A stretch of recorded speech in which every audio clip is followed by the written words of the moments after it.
जनता ये कहती है कि 99 सीट पाके राहुल गांधी इतने खुश क्यों हैं? इनफैक्ट पूरा इंडिया गठबंधन क्यों इतना खुश है? क्या 99 और 250 में कोई फर्क नहीं है? देखिए, आप भी उतने ही हिंदू हैं जितने हम हिंदू हैं। आपको किसने अधिकार दिया कि आप हमसे बड़े हिंदू हो जाएंगे, या आप हमें बताएंगे कि अपना हिंदुत्व तो कैसे मानना है या मनाना है? एक तरफ नरेंद्र मोदी जी थे, पूरी सरकार थी, पूरी मशीनरी थी, ईडी, सीबीआई, हजारों करोड़ रुपए इलेक्टोरल बॉन्ड का, कोई नेता कुछ बोल रहा है, मुख्यमंत्री सिटिंग चीफ मिनिस्टर दो जेल में डलवा दिए। तो आप सोचिए कि ये लड़ाई जो थी ये लेवल प्लेइंग फील्ड पे तो थी ही नहीं। 2024 लोकसभा चुनाव इस बार दोनों पक्षों के लिए बहुत भीषण रहा। रिजल्ट को लेकर भी दोनों पक्ष काफी हैरान रहे। अब यहाँ पे सवाल ये है कि पवन खेरा जी ने कुछ पोस्ट किया था, जिस पे आपने भी शायद रीट्वीट किया है, जिसमें लिखा हुआ है कि 2024 के लोकसभा चुनाव को बीजेपी जीत बताती है और इस पे इतराना नहीं चाहिए। एक ऐसी परीक्षा नीट की लीक हो जाती है, पेपर लीक उसका, जिसमें 25 लाख से ज्यादा छात्र उस पर प्रभावित होते हैं। मोदी जी आए और अपने कसीदे पढ़े और विपक्ष सिर्फ ताली बजाता रहे। कि राहुल गांधी जी ने कई ऐसे बयान दिए जिसपे हमारे देश के युवा भी, जो अभी सत्ता में हमारी सरकार है, उसके लिए भी कहीं ना कहीं युवाओं को भड़का ही रहे थे। वो उन्होंने कहा कि देश बर्बाद हो रहा है। मुसलमान जो व्यक्ति आपके यहाँ काम कर रहा है, होटल का मालिक हिंदू है लेकिन मुसलमान काम कर रहा है, उसको भी हटाइए। तो ये तो असंवैधानिक है। जब संविधान आपको इसकी इजाजत नहीं देता और सरकार संविधान के विरुद्ध काम करेगी, तो निश्चित तौर पर अपोजिशन में होने के नाते हमें विरोध करना पड़ेगा उसका। अरे यूपीएससी के एग्जाम में एक महिला पाई गई है। आपका यूपीएससी क्या कर रहा था? एक महिला निकलती है कि फर्जी डॉक्यूमेंट से आपने आईएएस बन गई। वो इस देश में कोई जो नौकरी सरकारी है, कोई पात्रता नहीं है, किसी पे भी आपने विश्वसनीय खो दिया। क्या गारंटी है कि अगर आने वाले भविष्य में कांग्रेस की सत्ता आती है केंद्र में, तो ऐसी गलतियां नहीं होंगी? क्या गारंटी है कि वो भ्रष्टाचारी ऑफिसर्स वहां पे नहीं होंगे? आज चीन लगातार हमारे बॉर्डर में अंदर आ रहा है। अरुणाचल प्रदेश के कई गाँवों तक अंदर आ चुका है। जैसे भारतीय जनता पार्टी के और सांसद मोदी कर रहे हैं, क्या विपक्ष भी ये काम कर रहे हैं? आप कांग्रेस पार्टी से हैं, मतलब उनके प्रवक्ता हैं, तो लाजमी है आप उन्हीं के पक्ष में बात करेंगे। लेकिन एक सवाल है, बड़ा जेन्युइन है, कि हम जहाँ पे भी बात करते हैं अपने की, कभी भी एक माँ अपने बच्चे का गलती नहीं देख सकती, वो बता ही नहीं सकती मेरा बेटा गलत है। वैसे ही मेरे जहन में भी एक सवाल है कि राहुल गांधी अग्निवीर योजना को लॉलीपॉप कहते हैं, ये कहाँ तक सही है? अपने प्राण निछावर करते हैं जी, उससे ज्यादा मैं समझता हूँ कि कोई बलिदान नहीं हो सकता देश के लिए। तो इस अग्निवीर योजना से तो हम सैनिकों का अपमान कर रहे हैं। हिंदुस्तान के संसद में खड़े होके वो हिंदुओं को हिंसक कह रहे हैं, ये कहाँ तक सही है? तो भारतीय जनता पार्टी या नरेंद्र मोदी हिंदुत्व नहीं है। जनता वो नहीं समझती है जो वो समझाना चाहते हैं। राहुल गांधी जी, उनका शब्द ही इतना खतरनाक था कि पूरे देश में बस इस चीज को लेके बवाल मच गया कि उन्होंने हिंदू को हिंसक कहा, तो कहा क्यों? योगी आदित्यनाथ जी, जिनको हटाने की मांग की जा रही है उत्तर प्रदेश से, जी, ये कहाँ तक सही है और कितना सही है? योगी जी को हटाने की बात है। मैं समझता हूँ कि आप योगी जी की जगह कोई और रोगी जी आ जाए या कोई भोगी जी आ जाए। अखिलेश यादव जी वहाँ के डिप्टी सीएम, यूपी के डिप्टी सीएम केशव प्रसाद मौर्य को भी ऑफर दे रहे हैं उनके पार्टी में, क्योंकि उनको सीएम बनना था बहुत पहले। देश में 2-3 मुद्दे ऐसे चल रहे हैं जिन पे खास तौर पे बात करना बहुत जरूरी हो गया है। नमस्कार, मैं नेहा द्विवेदी और आप देख रहे हैं सच टॉक्स। इस वक्त हमारे स्टूडियो में कांग्रेस के प्रदेश प्रवक्ता और नेशनल मीडिया पैनलिस्ट हमारे सामने अभी अनिल यादव जी मौजूद हैं। आपका बहुत स्वागत है हमारे स्टूडियो में। आज के मुद्दे पे हम बात करेंगे। सबसे पहले तो मैं बात करना चाहूँगी कांवड़ यात्रा के बारे में, जिसपे योगी जी ने एक फरमान जारी किया था, जिसमें उन्होंने कहा था कि उन सारे ठेले वालों को, दुकान वालों को, जहां से कांवड़िया गुजरेंगे, उनका नाम उनके ठेले पे लिख के रखना होगा।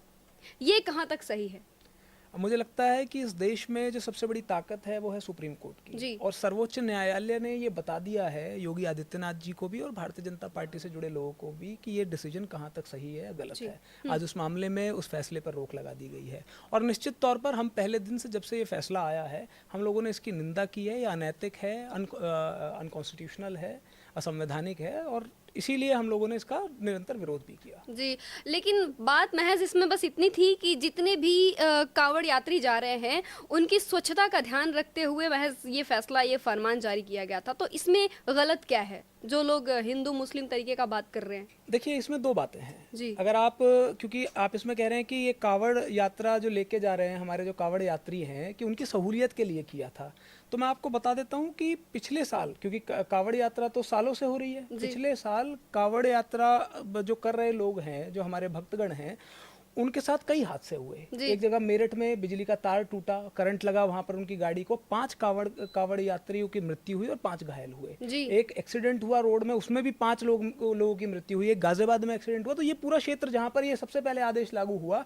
यहाँ पर सरकार को चाहिए था कि इस बार ये आश्वासन देते कावड़ियों को कि भैया इस बार कोई हमारे सब बिजली की व्यवस्था टाइट है, हमारे कोई खंबा जर्जर नहीं मिलेगा, कोई तार जर्जर नहीं मिलेगा। वो व्यवस्था के बारे में कोई चर्चा नहीं हो रही है। आप ट्रैफिक की व्यवस्था सुचारू करते, कावड़ियों को इतनी परेशानी होती है जब, और आम जनता जब जाती है, और जनता को भी परेशानी होती है और कावड़ियों को भी परेशानी होती है। आपने उस पर कोई काम नहीं किया। पिछले साल से ही सीख लेते, सिर्फ फूल बरसाने से कावड़ियों के लिए सेवा नहीं हो जाती, उनके लिए सहूलियत करानी पड़ती है। और जहां तक नेम प्लेट की बात है, तो ये जो आदेश है ये पूरी तरीके से आपने सिर्फ नेम प्लेट तक सीमित नहीं था। हमने आप ही के जैसे चैनल्स पे देखा कि एक वीडियो आ रही थी, एक रेस्टोरेंट ओनर कहते हैं कि मुझसे ये तक कहा गया कि मुसलमान जो व्यक्ति आपके यहाँ काम कर रहा है, होटल का मालिक हिंदू है लेकिन मुसलमान काम कर रहा है, उसको भी हटाइए। तो ये तो असंवैधानिक है। जब संविधान आपको इसकी इजाजत नहीं देता और सरकार संविधान के विरुद्ध काम करेगी, तो निश्चित तौर पर अपोजिशन में होने के नाते हमें विरोध करना पड़ेगा उसका। जी, तो इस पे तो सुप्रीम कोर्ट ने हालांकि अभी रोक भी लगा दी। जी अनिल जी, एक सवाल और है जो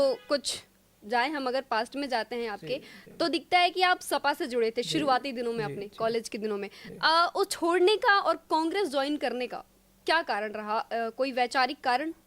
देखिए क्या होता है कि हालांकि समाजवादी पार्टी में मैं लंबे समय रहा और आदरणीय अखिलेश जी का मैं आज भी बहुत सम्मान करता हूँ। उन्होंने मैं एक नेता के रूप में भी कहूँ तो वो बहुत अच्छे व्यक्ति हैं और निश्चित तौर पर उन्होंने मुझे बहुत आगे बढ़ाया। लेकिन कई बार ऐसा होता है राजनीति में कि आपके सामने 2 रास्ते हो जाते हैं कि आप राजनीति देख लीजिए, स्वाभिमान देख लीजिए।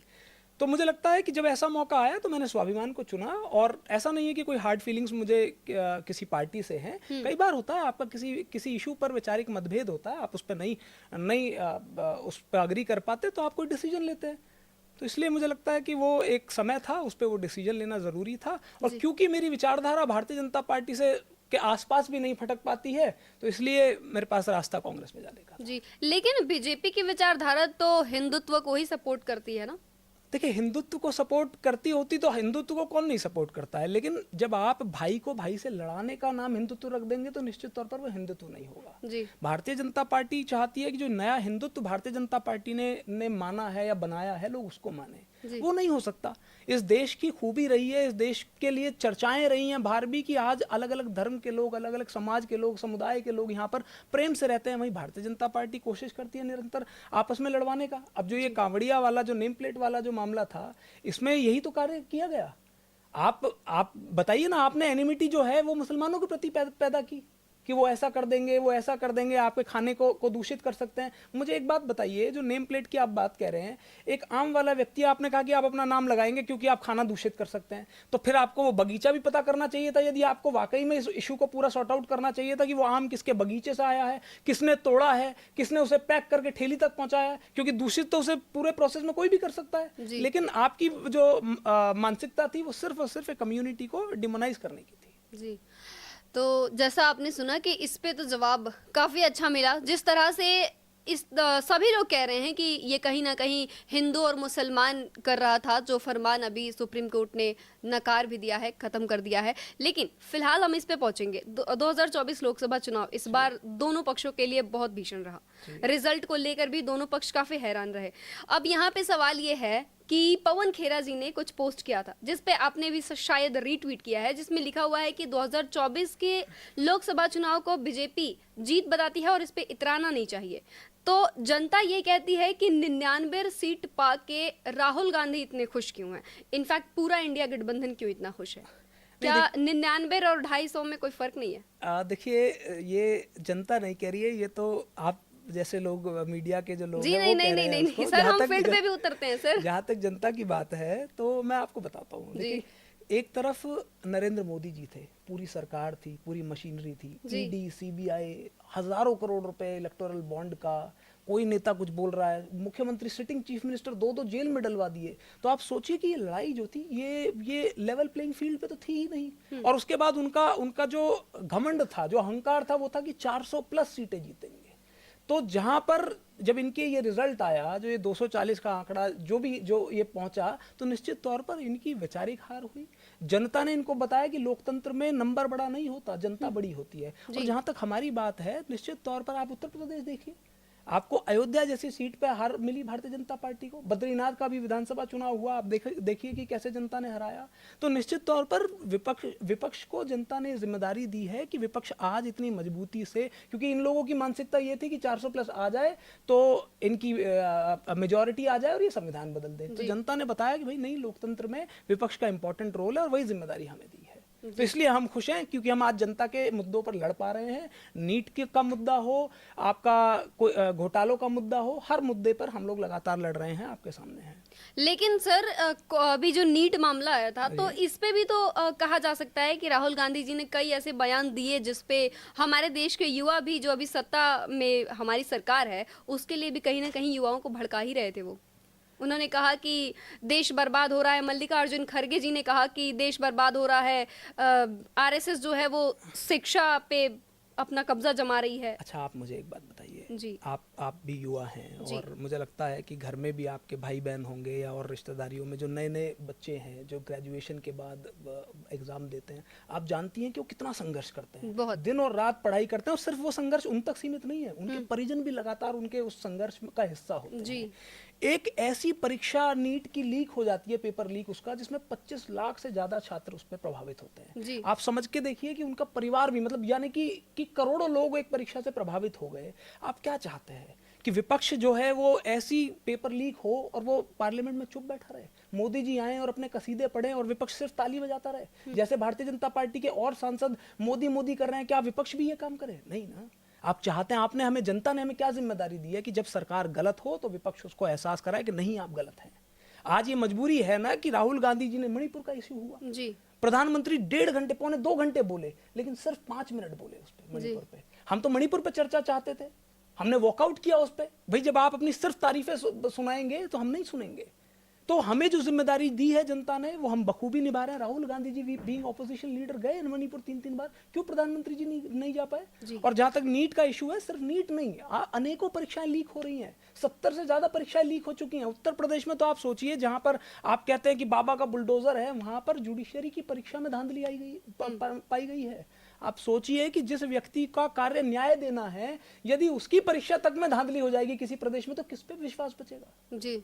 तो इसलिए मुझे लगता है कि ये तो जनता ने हमें जिम्मेदारी दी है, और राहुल गांधी जी जो कर रहे हैं वो जनता के भले के लिए कर रहे हैं, छात्रों के भले के लिए कर रहे हैं। तो यहाँ पे तो छात्र की भलाई हो गई, लेकिन धर्मेंद्र प्रधान जो कि केंद्रीय शिक्षा मंत्री हैं, उन्होंने कहा कि ये महज कुछ महीने से हुआ है, क्योंकि 7 साल पहले कोई भी पेपर लीक नहीं हुआ 7 साल से। अब देखिए, अगर आप अपनी आंखों पे पर्दा लगा लें या आंख बंद कर लें तो दिन की सच्चाई तो नहीं जाएगी। मैं और आप आंख बंद करके बैठ जाएं तो दिन ही रहेगा। जी बिल्कुल, ठीक है। हो सकता है, हाँ, अब अगर आप आंख बंद कर लेंगे तो आपको निश्चित तौर पर अंधेरा दिखेगा, तो आपके कहने से वो रात नहीं हो जाएगी, दिन ही रहेगा। धर्मेंद्र प्रधान जी हो या पूरी भारतीय जनता पार्टी की मशीनरी हो, कितना ही भी झूठ परोस ले, मैं तो चाहता हूं कि आप लोग ग्राउंड पे जाके उन छात्रों से बात करिए। उनका कलेजा फट रहा है आज ये सोच कर कि क्या होने वाला है आगे। जी। और एक परीक्षा नहीं, एक परीक्षा लीक होती है, उसके अगले दिन दूसरी परीक्षा लीक हो जाती है। आरओ का की जो परीक्षा उत्तर प्रदेश की थी, 50 लाख भर्तियां निकली, वो 50,000 भर्तियां थी, 60 लाख बच्चों ने पेपर दिया। आप सोचिए, ये व्यवस्था है अनएम्प्लॉयमेंट की, बेरोजगारी की ये स्थिति है, और उस परिस्थिति पे हम अगर बोले भी ना, तो हम काहे बात का विपक्ष है? किस बात की हमारी विपक्ष में रहने की जिम्मेदारी है? तो निश्चित तौर पर हम उस पर पुरजोर तरीके से न सिर्फ उठाएंगे, बल्कि सरकार पर दबाव डालेंगे कि ये जो व्यवस्था है ये बदली जाए। मतलब एक तरीके से आप ये कह रहे हैं कि धर्मेंद्र प्रधान जो भी कह रहे हैं, बचाव में कह रहे हैं, यानी कि पेपर लीक पहले भी हो रहे थे। देखिए, बचाव तो एक छोटा वर्ड है, बचाव बहुत छोटा वर्ड है, वो पूरी बेशर्मी में कह रहे हैं ये।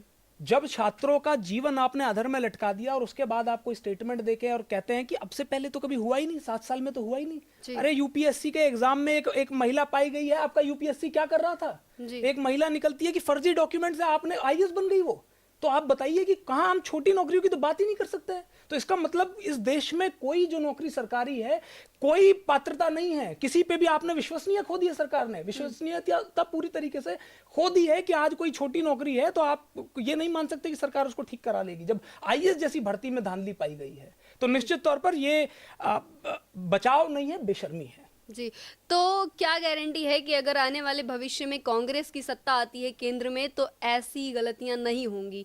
क्या गारंटी है कि वो भ्रष्टाचारी ऑफिसर्स वहां पे नहीं होंगे जो इस समय वहां पे बैठ के पेपर लीक कर रहे हैं या फिर करवा रहे हैं? देखिए, एक सबसे बड़ी बात होती है जब आप सरकार में होते हैं तो किसी भी चीज़ का इम्प्रूवमेंट तब होता है जब आप अपनी गलती मानते हैं। जी। इस सरकार के साथ सबसे बड़ी समस्या ये है कि ये कुछ भी करने के बाद अपनी गलती नहीं मानते, ये एक्सेप्ट ही नहीं करते। आज चीन लगातार हमारे बॉर्डर्स में अंदर आ रहा है, अरुणाचल प्रदेश के कई गांवों तक अंदर आ चुका है, और खुद भारतीय जनता पार्टी के सांसद ने कहा कि चीन ने को अरुणाचल प्रदेश के गांवों तक में अंदर आ चुका है। उसके बाद भारतीय जनता पार्टी की ने कह दिया कि वहां कुछ नहीं हुआ। खुद देश के प्रधानमंत्री ने कह दिया कि ना कोई आया है ना कोई गया है, जबकि 20 सैनिक हमारे शहीद हुए। तो आप मुझे बताइए कि वो किस बात से शहीद हो गए? ऐसा तो नहीं कि वो ठंड से शहीद नहीं हुए, चीनी सैनिकों से लड़कर शहीद हुए और उन्होंने पूरी मजबूती से लोहा लिया वहां पर। तो जब आप किसी चीज को मानेंगे ही नहीं तो आप उसे ठीक कैसे करेंगे? कांग्रेस पार्टी का जहां तक बात है, हम तो पहले दिन से हमारा, आपने अगर मैनिफेस्टो पढ़ा हो, आपने हमारा न्याय पत्र पढ़ा हो, हमने तो कहा कि भाई इसमें जो भी कानूनन चेंज करने की जरूरत है हम उसको करेंगे, जो भी बदलाव लाने की जरूरत है हम उस पर करेंगे और उसको इंप्लीमेंट करके दिखाएंगे। हमने जब ये समस्या मानी तो उसका सोल्यूशन निकाल रहे हैं, सरकार समस्या मान ही नहीं रही है। तो ये एक डिफरेंस है कांग्रेस में और बीजेपी में। हम किसी भी प्रॉब्लम को एनालाइज करते हैं, उसका सोल्यूशन ढूंढते हैं और उसको फिर इंप्लीमेंट करते हैं। अच्छा, ये कहना कहाँ तक सही है कि बीजेपी के हाथ में संविधान खतरे में है? देखिए, मैं समझता हूं कि ये कहना तो आप भारतीय जनता पार्टी के नेताओं की स्पीचेस सुन लीजिए। अच्छा। ज्योति मिर्दा हो, लल्लू सिंह हो, अनंत हेगड़े रहे हो, इन्होंने खुद अपने मुंह से कहा कि भाई हमें आप 400 से ज्यादा सीटें दे दीजिए। आप मुझे बताइए ना, सरकार बनाने के लिए तो बहुत आंकड़ा कम चाहिए, 100 इनसे 400 से 100 कम 300 पे भी सरकार बढ़िया बन जाती है। तो आपने 400 सीटें क्यों चाहिए थी आपको? आपने खुद कहा कि भाई संविधान बदलना पड़ता। तो जब आपके नेता कह रहे हैं और आपकी पृष्ठभूमि ऐसी रही है कि आप आरक्षण के विरोधी हैं, खुद मोहन भागवत हो या भारतीय जनता पार्टी के नेता हो, इन्होंने आरक्षण के खिलाफ में बयान दिए हैं, तो आप संविधान बदल के आरक्षण को ही तो खत्म करना चाह रहे थे। तो वो हमने जनता के बीच में बात लाई और आपके नेताओं ने कहा इसलिए हमने लाई, और जनता को समझ आया, इसीलिए जनता ने आपका रथ विजय रथ जो है रोक दिया और लगातार रोकते चली आ रही है। अच्छा सर, एक सवाल है आपसे कि आप कांग्रेस पार्टी से हैं, मतलब उनके प्रवक्ता हैं, तो लाजमी है आप उन्हीं के पक्ष में बात करेंगे, लेकिन एक सवाल है बड़ा जेन्युइन है कि हम जहाँ पे भी बात करते हैं अपने की, कभी भी एक माँ अपने बच्चे का गलती नहीं देख सकती, वो बता ही नहीं सकती मेरा बेटा गलत है। वैसे ही मेरे जहन में भी एक सवाल है कि राहुल गांधी अग्निवीर योजना को लॉलीपॉप कहते हैं, ये कहाँ तक सही है? आप मुझे एक बात बताइए जी। हालांकि मैं ये समझता हूँ कि देश में जो भी अलग अलग फील्ड से लोग आ रहे हैं, डॉक्टर्स हैं, टीचर्स हैं, इंजीनियर्स हैं, सबका बहुत बड़ा योगदान है देश को बनाने में, लेकिन क्या उनका योगदान सैनिकों के बराबर माना जा सकता है? जो अपने जीवन में जो सर्वोच्च बलिदान है, जो अपने प्राण निछावर कर दे, उससे ज्यादा मैं समझता हूँ कि कोई बलिदान नहीं हो सकता देश के लिए। आज अग्निवीर की योजना लाकर आपने क्या किया कि एक बच्चा, जो एक नौजवान जो आपके लिए, आपके परिवार के लिए बॉर्डर पे खड़ा होकर आपकी रक्षा कर रहा है, यदि वो शहीद हो जाता है, उसे दुश्मन की गोली लग जाती है, तो आप उसको शहीद का दर्जा नहीं देंगे जी। जो एक सैनिक, आप ये देखिए, पैसा एक बहुत छोटी चीज है इसमें कि आपको क्या कंपनसेशन मिला, आपको क्या व्यवस्थाएं मिलेंगी, ये तो बहुत छोटी चीज है। आप कभी किसी गांव में जाइएगा, जब कभी आप मिलते हैं, जब कभी शहीद की उसके अंतिम दर्शन के लिए जब उसकी बॉडी आती है वहां पर, तो आसपास के इलाकों से भीड़ आती है, पूरा हुजूम का हुजूम टूट पड़ता है। कभी किसी बड़े आदमी के भी आपने नहीं देखा होगा इस तरीके से लोग, क्योंकि वो एक सम्मान, एक गौरव उस परिवार के लिए महसूस करते हैं कि इनका बच्चा हमारे लिए उसने अपना जीवन निछावर किया है। हम बेसिक सी चीज, उससे शहीद का दर्जा भी छीन लेंगे, तो इस अग्निवीर योजना से तो हम सैनिकों का अपमान कर रहे हैं। और फिर उनको, जहां तक सुविधाएं की बात करी जाए, तो सुविधाएं भी तो काट दी। आप उसको कैंटीन की सुविधा नहीं है, उसको जो दुनिया भर की जो अलाउंसेस मिल रहे हैं वो नहीं मिलते हैं, और उसके बाद आप कहते हैं कि राहुल गांधी उस पर ना बात करें। आप कहते हैं कि भाई 4 साल बाद आप उसको रिटायर कर देंगे। मुझे बताइए, वो नौजवान जो 20 साल में भर्ती हो गया, 19 साल में भर्ती हो गया, वो 4 साल बाद कहाँ जाएगा जी? वो तो बेरोजगार हो जाएगा। या तो आप उसकी व्यवस्था बताइए कि इसके लिए हमने ये नेक्स्ट प्रोसेस जो है ये है, और नहीं तो आपने उसकी पूरी जवानी मांग कर और उसके बाद उसको खाली रोड पे चलने के लिए छोड़ दिया, तो आपने तो उसके साथ विश्वासघात किया ना जी। तो निश्चित तौर पर वो राहुल गांधी जी ने बिल्कुल सही कहा कि ये यूज एंड थ्रो की योजना है, जिसका हम विरोध करते हैं। और जिस दिन इंडिया गठबंधन की सरकार बनेगी, ये पहले कामों में से एक रहेगा कि जो इस योजना को हम लोग निरस्त करेंगे। चलिए ठीक है। अभी राहुल गांधी जी भारत जोड़ो न्याय यात्रा निकाले थे, भारत जोड़ो यात्रा भी निकाले थे, जिसमें उनका काम था हिंदुओं को एकत्र करना, एकजुट करना। नहीं, बिल्कुल गलत बात है। उनका काम था देश को एकजुट करना जी। उसमें हिंदू, मुसलमान, सिख, ईसाई, और गरीब, जिस अमीर देश सब का आते नाम हैं। ही हिंदुस्तान है, उस हिंदुस्तान के संसद में खड़े होके वो हिंदुओं को हिंसक कह रहे हैं, ये कहाँ तक सही है? देखिए, मुझे लगता है कि कोई भी चीज़ जब मीडिया में आती है तो उसकी पूरी जांच होनी चाहिए।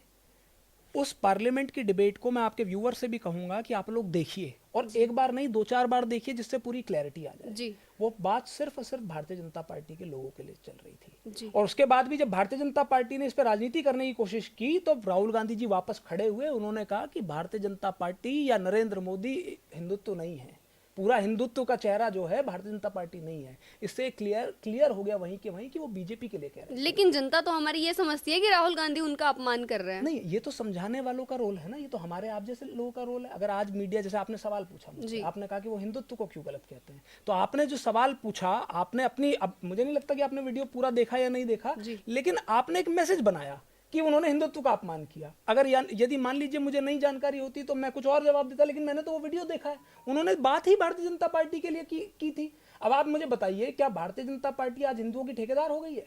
क्या भारतीय जनता पार्टी यदि कुछ गलत करेगी तो हम उसे नहीं टोकेंगे? या उसको, वो सरकार को टोकना मतलब हिंदुत्व को टोकना है या हिंदुत्व को गाली देना? नहीं ना, आप भी उतने ही हिंदू हैं जितने हम हिंदू हैं। आपको किसने अधिकार दिया कि आप हमसे बड़े हिंदू हो जाएंगे, या आप हमें बताएंगे कि अपना हिंदुत्व कैसे मानना है या मनाना है? नहीं कह सकते ना। तो मुझे लगता है कि इस बात का तो आप जैसे जो युवा हैं, जो मीडिया में आ रखे हैं, उनको ज्यादा से ज्यादा जनता को सही मैसेज देना चाहिए कि भाई भारतीय जनता पार्टी जो है, क्योंकि देखिए मैं आपको बता रहा हूँ, इनके पास हजारों करोड़ रुपए है, हमारे आप जैसे नौजवानों का भविष्य बर्बाद कर देंगे, क्योंकि ये तो भाई पैसे वालों की पार्टी है ना, कॉर्पोरेट्स इनके साथ जुड़े हुए हैं। हमें और आपको संघर्ष करके आगे बढ़ना है, तो हमारी आपकी जिम्मेदारी है कि जनता को सही बात पहुंचाएं।